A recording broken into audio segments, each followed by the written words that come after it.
Tugeuke masuala ya afya ambapo serikali ya kitaifa imeendelea kujitahidi kuimarisha bima ya afya ya SHA ambayo kufikia sasa imetoa matibabu ya bure kwa zaidi ya wagonjwa milioni 20 wa kutwa, huku zaidi ya kina mama wajawazito milioni 15 wakihudumiwa bila kutozwa ada zozote.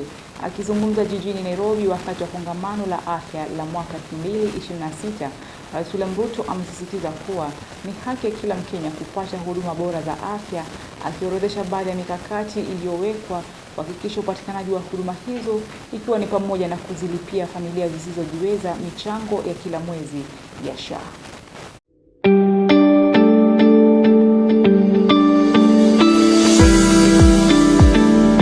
Tangu kuzinduliwa kwa mamlaka ya afya ya jamii ya SHA mwaka 2024, serikali ya kitaifa imeendelea kujitahidi kuboresha huduma za afya na kuhakikisha kuwa huduma zinapatikana kwa kila mwananchi kwa usawa. Afya yetu, jukumu letu. Akiorodhesha baadhi ya hatua zilizopigwa kuimarisha bima hiyo, Rais William Ruto amebaini kuwa serikali imezilipia zaidi ya familia 500 zisizojiweza michango ya kila mwezi ya SHA, huku ikimwezesha Mkenya wa kawaida kumudu michango hiyo kupitia mpango wa Lipa SHA Polepole. Through the Primary Healthcare Fund, eligible services at level 2 and 3 dispensaries and some level 4 health centers are financed by government.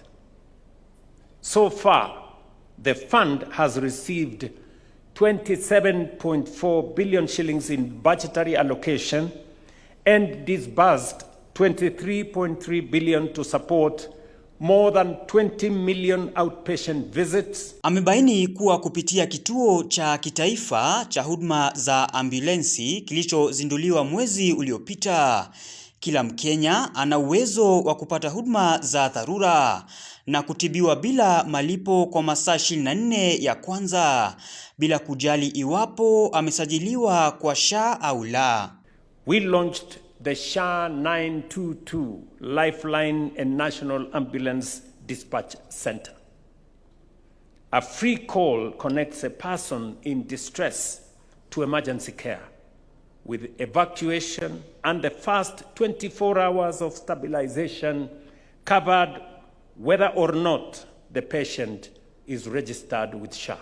Rais akibaini kuwa kupitia bima ya SHA zaidi ya wagonjwa wa kutwa milioni 20 wamepokea matibabu ya bure, huku zaidi ya kina mama wajawazito milioni 15 wakijifungua bila ada zozote. Today, 32.3 million Kenyans are registered with the Social Health Authority. 8 million have received treatment.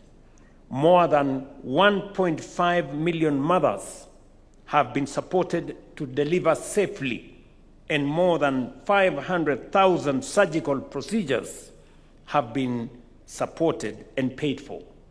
Serikali pia imewaajiri zaidi ya wahudumu wa afya kwa jamii 100,000 ili kuimarisha upatikanaji wa huduma za afya mashinani, huku ikiendelea kuimarisha mifumo ya kidijitali kuhakikisha upatikanaji wa dawa na ununuzi wa vifaa vipya vya matibabu. The mother who walks to a dispensary with a prescription in her hand now finds the medicine at the end of the queue and not a referral to a chemist she cannot afford. Alizungumza haya wakati wa kongamano la afya la Kenya mwaka 2026 linalofanyika jijini Nairobi chini ya kauli mbiu inayoangazia mageuzi katika sekta ya afya kuhakikisha huduma za afya kwa usawa.